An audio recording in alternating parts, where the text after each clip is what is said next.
Video को शुरू करने से पहले मैं आपको पॉलिटिकल साइंस के हमारे ऑनलाइन कोर्स की जानकारी देना चाहूँगा। यूपीएससी सिविल सर्विस एग्ज़ाम में पॉलिटिकल साइंस ऑप्शनल के लिए और यूजीसी नेट जेआरएफ में पॉलिटिकल साइंस पेपर 2 के लिए हमने पॉलिटिकल साइंस का एक ऑनलाइन कोर्स तैयार किया है। इस कोर्स में हम पॉलिटिकल साइंस के इन 7 यूनिट्स को डिटेल में कवर कर रहे हैं। इस कोर्स में एनरोलमेंट के लिए या इस कोर्स से रिलेटेड और अधिक जानकारी के लिए आप व्हाट्सएप के माध्यम से हमें इस नंबर पर कॉन्टैक्ट कर सकते हैं। Thank you. Was Francis Fukuyama right about his and of history theory? क्या फ्रांसिस फुकुयामा अपने एंड ऑफ हिस्ट्री के थियरी को लेकर सही थे? अगर हाँ तो कैसे, और अगर नहीं तो क्यों नहीं? फ्रांसिस फुकुयामा के एंड ऑफ हिस्ट्री थियरी के सपोर्ट में और इस थियरी के अगेंस्ट में दिए जाने वाले आर्ग्यूमेंट्स को समझने से पहले हमारे लिए ये जानना ज़रूरी होगा कि ये एंड ऑफ हिस्ट्री थियरी क्या है। What is this and of history theory given by Francis Fukuyama? देखिए, 1989 तक ये बात क्लियर हो गई थी कि वर्ल्ड वॉर 2 के बाद से अमेरिका और सोवियत यूनियन के बीच जो कोल्ड वॉर चल रहा था, ये कोल्ड वॉर अब खत्म होने वाला था और इस कोल्ड वॉर में अमेरिका की जीत और सोवियत यूनियन की हार ये तय थी। देखिए, वर्ल्ड वॉर 2 के बाद इंटरनेशनल लेवल पर 2 सुपर पावर्स इमर्ज करती हैं, एक यूएसए और दूसरा यूएसएसआर। इंटरनेशनल सिस्टम एक बाइपोलर सिस्टम में कन्वर्ट हो जाता है जहां 2 सुपर पावर्स यूएसए और यूएसएसआर 2 पावर के सेंटर्स को रिप्रेजेंट करती हैं।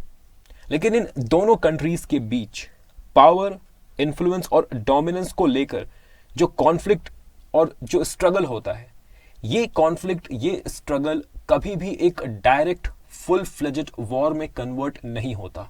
इसलिए इन दोनों सुपर पावर्स के बीच, इन दोनों कंट्रीज के बीच चलने वाले इस कॉन्फ्लिक्ट, इस स्ट्रगल को हम कोल्ड वॉर कहते हैं। लेकिन आपको ये समझना है कि कोल्ड वॉर सिर्फ एक मिलिट्री कॉन्फ्लिक्ट या एक struggle for power and influence नहीं था। कोल्ड वॉर एक आइडियोलॉजिकल कॉन्फ्लिक्ट भी था। यूएसए और यूएसएसआर 2 अलग अलग आइडियोलॉजीज को रिप्रेजेंट करती थी, 2 अलग अलग विचारधाराओं को रिप्रेजेंट करती थी। आइडियोलॉजी, विचारधारा, एक बिलीफ सिस्टम को कहते हैं जिसमें कई इंटर रिलेटेड पॉलिटिकल और इकोनॉमिक आइडियाज और प्रिंसिपल्स होते हैं। ये आइडियाज, ये प्रिंसिपल्स सोसाइटी, इकोनॉमी और पॉलिटिक्स से जुड़े होते हैं और सोसाइटी, इकोनॉमी और पॉलिटिक्स से जुड़े कुछ बेसिक क्वेश्चंस को आंसर करने की कोशिश करते हैं। ये आइडियोलॉजीज, ये बिलीफ सिस्टम हमें बताते हैं कि किस तरह से हम पॉलिटिक्स को, किस तरह से हम इकोनॉमी को बेस्ट वे में ऑर्गेनाइज कर सकते हैं। एक बेस्ट पॉलिटिकल सिस्टम क्या है, एक बेस्ट इकोनॉमिक सिस्टम क्या है, इन क्वेश्चंस का आंसर हमें आइडियोलॉजीज में मिलते हैं। तो लिबरलिज्म एक particular type of political system, एक particular type of economic system को प्रमोट करता है, वहीं सोशलिज्म और कम्युनिज्म एक अलग तरह के इकोनॉमिक सिस्टम, एक अलग तरह के पॉलिटिकल सिस्टम को प्रमोट करता है। कोल्ड वॉर के दौरान जो 2 सबसे इंपॉर्टेंट आइडियोलॉजीज थी वो थी लिबरलिज्म और कम्युनिज्म। एक तरफ यूएसए था जो कि लिबरलिज्म और लिबरलिज्म के साथ साथ लिबरल डेमोक्रेसी और फ्री मार्केट कैपिटलिज्म को रिप्रेजेंट कर रहा था, तो वहीं दूसरी तरफ यूएसएसआर, सोवियत यूनियन था जो कि कम्युनिज्म, सोशलिज्म और कम्युनिस्ट स्टेट, सोशलिस्ट इकोनॉमी को रिप्रेजेंट कर रहा था। 1989 के समर में फ्रांसिस फुकुयामा, जो कि एक leading Japanese American political scientist थे, फ्रांसिस फुकुयामा एक आर्टिकल पब्लिश करते हैं। उस आर्टिकल का टाइटल था the end of history with a question mark. इस आर्टिकल में फ्रांसिस फुकुयामा जिन आर्ग्यूमेंट्स को प्रेजेंट करते हैं, इन्हीं आर्ग्यूमेंट्स को वो फर्दर डेवलप करते हुए 1992 में एक बुक पब्लिश करते हैं और उस बुक का भी टाइटल था the end of history and the last man. अपने इन दोनों वर्क्स में फ्रांसिस फुकुयामा आर्ग्यू करते हैं कि कोल्ड वॉर का एंड मैनकाइंड के आइडियोलॉजिकल एवोल्यूशन के एंड को डिनोट करता है। कोल्ड वॉर का एंड मैनकाइंड के आइडियोलॉजिकल एवोल्यूशन के एंड को भी डिनोट करता है। मतलब कोल्ड वॉर के एंड के साथ साथ हमारे इस क्वेश्चन के तलाश का भी एंड हो जाएगा कि बेस्ट पॉलिटिकल सिस्टम क्या है, बेस्ट इकोनॉमिक सिस्टम क्या है और वो कौन सी आइडियोलॉजी है जो कि एक बेस्ट पॉलिटिकल सिस्टम, एक बेस्ट इकोनॉमिक सिस्टम को रिप्रेजेंट करती है। फ्रांसिस फुकुयामा कहते हैं कि कोल्ड वॉर का एंड और सोवियत यूनियन के ऊपर यूएसए की जीत इस बात का प्रूफ है कि बाकी सभी आइडियोलॉजीज में लिबरलिज्म ही बेस्ट पॉलिटिकल और इकोनॉमिक आइडियोलॉजी है और लिबरलिज्म जिस फॉर्म ऑफ गवर्नमेंट को रिप्रेजेंट करता है that means liberal democracy. Liberal democracy he best form of government है। इसी तरह लिबरलिज्म जिस इकोनॉमिक सिस्टम को रिप्रेजेंट करता है that means free market capitalism. Free market capitalism he best form of economic system है। लिबरलिज्म और liberal democracy, free market capitalism का जो सबसे स्ट्रॉन्ग ओपोनेंट था और जो सबसे पोटेंशियल अल्टरनेटिव था वो था कम्युनिज्म। Okay, communism. लेकिन कोल्ड वॉर में सोवियत यूनियन की हार और फिर सोवियत यूनियन का कोलैप्स करना, ये कम्युनिज्म के एक इकोनॉमिक और पॉलिटिकल सिस्टम के रूप में फेलियर को डिनोट करता है। और कम्युनिज्म के फेलियर का सीधा और स्पष्ट मतलब निकल कर आता है कि लिबरल डेमोक्रेसी और फ्री मार्केट कैपिटलिज्म ही बेस्ट पॉलिटिकल और इकोनॉमिक सिस्टम है। अगर हिस्ट्री ह्यूमन बीइंग के उस आइडियोलॉजिकल स्ट्रगल को रिप्रेजेंट करता है, अगर हिस्ट्री ह्यूमन बीइंग के उस आइडियोलॉजिकल स्ट्रगल को रिप्रेजेंट करता है जहां ह्यूमन बीइंग ने different ideologies, different belief systems के माध्यम से ये फाइंड आउट करने की कोशिश की, हमेशा ये फाइंड आउट करने की कोशिश की कि ह्यूमन बीइंग के लिए best political system, best economic system क्या है। तो अगर history best political system, best economic system को फाइंड आउट करने के लिए होने वाले आइडियोलॉजिकल स्ट्रगल का नाम है, तो कोल्ड वॉर का एंड इस हिस्ट्री के एंड को डिनोट करता है। मतलब कोल्ड वॉर का एंड इस आइडियोलॉजिकल स्ट्रगल, इस आइडियोलॉजिकल एवोल्यूशन के एंड पॉइंट को रिप्रेजेंट करता है। इसे ही Francis Fukuyama end of history कहते हैं। लेकिन फ्रांसिस फुकुयामा इस बात को भी क्लियर कर देते हैं कि एंड ऑफ हिस्ट्री से उनका मतलब सिर्फ आइडियोलॉजिकल स्ट्रगल के एंड से है, इस आइडियोलॉजिकल स्ट्रगल के एंड से है। एंड ऑफ हिस्ट्री से उनका मतलब सिर्फ इस आइडियोलॉजिकल स्ट्रगल के एंड से है। एंड ऑफ हिस्ट्री का ये मतलब बिल्कुल भी नहीं है। फ्रांसिस फुकुयामा कहते हैं कि एंड ऑफ हिस्ट्री का ये मतलब बिल्कुल भी नहीं है कि अब ह्यूमैनिटी की कहानी का ही अंत हो जाएगा, मतलब अब कोई घटनाएं नहीं घटेंगी, कोई क्राइसिस नहीं होगा, कोई कॉन्फ्लिक्ट नहीं होगा। नहीं, एंड ऑफ हिस्ट्री का ये मतलब नहीं है। फ्रांसिस फुकुयामा के according and of history end of events, end of conflict या क्राइसिस को डिनोट नहीं करता। अब क्वेश्चन ये है कि क्या फ्रांसिस फुकुयामा की एंड ऑफ हिस्ट्री थियरी सही है या गलत है। आर्ग्यूमेंट्स फ्रांसिस फुकुयामा के सपोर्ट में भी दिए जाते हैं और आर्ग्यूमेंट्स फ्रांसिस फुकुयामा के अगेंस्ट भी दिए जाते हैं। हमारे लिए इन दोनों तरह के आर्ग्यूमेंट्स को समझना ज़रूरी है। सबसे पहले हम उन आर्ग्यूमेंट्स को देखते हैं जहां पर यह कहा जाता है कि yes, Francis Fukuyama was right. Arguments in favour of Francis Fukuyama, arguments in favour of and of history theory.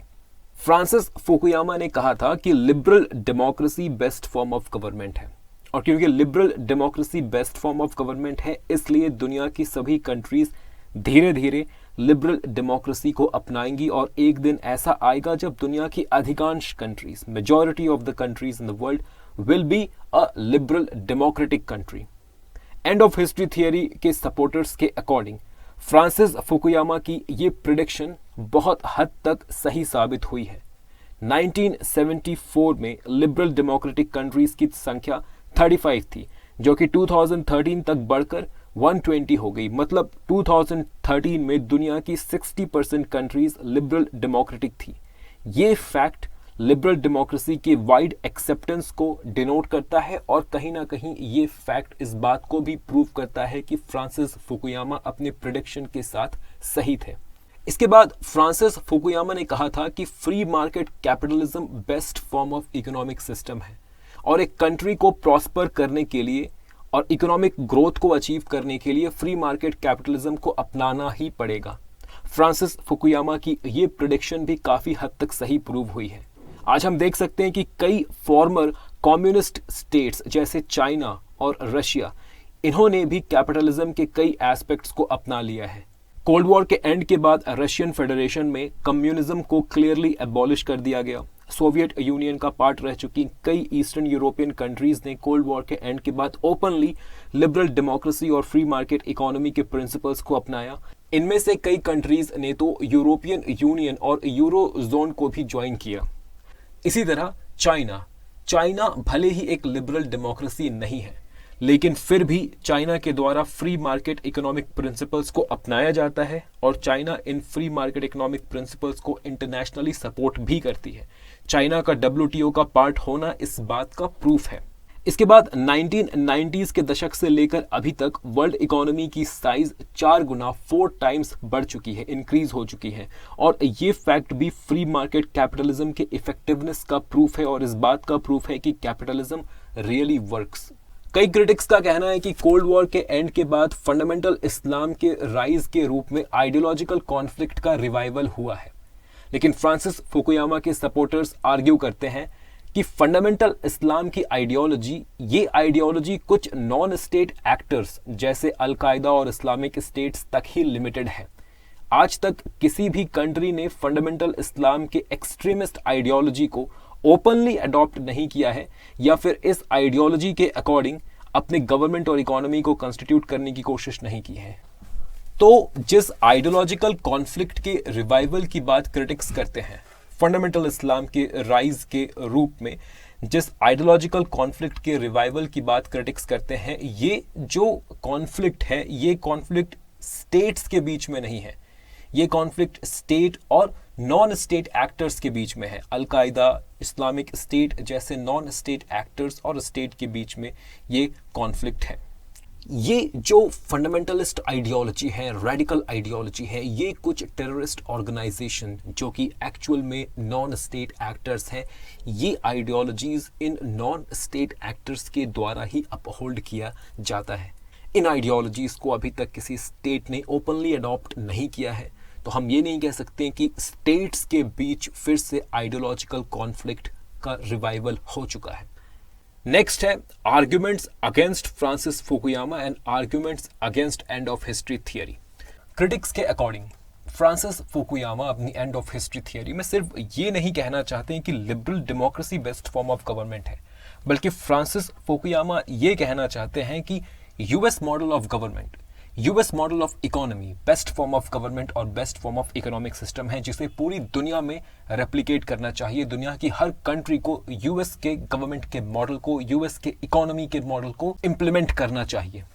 इसलिए क्रिटिक्स कहते हैं कि एंड ऑफ हिस्ट्री की थियरी एक वेस्टर्न डोमिनेटेड व्यू पॉइंट को पूरी दुनिया में इम्प्लीमेंट करने की कोशिश है, लेकिन ये कोशिश अभी तक सक्सेसफुल नहीं हुई है। फॉर एग्जाम्पल, अफगानिस्तान और इराक में वेस्ट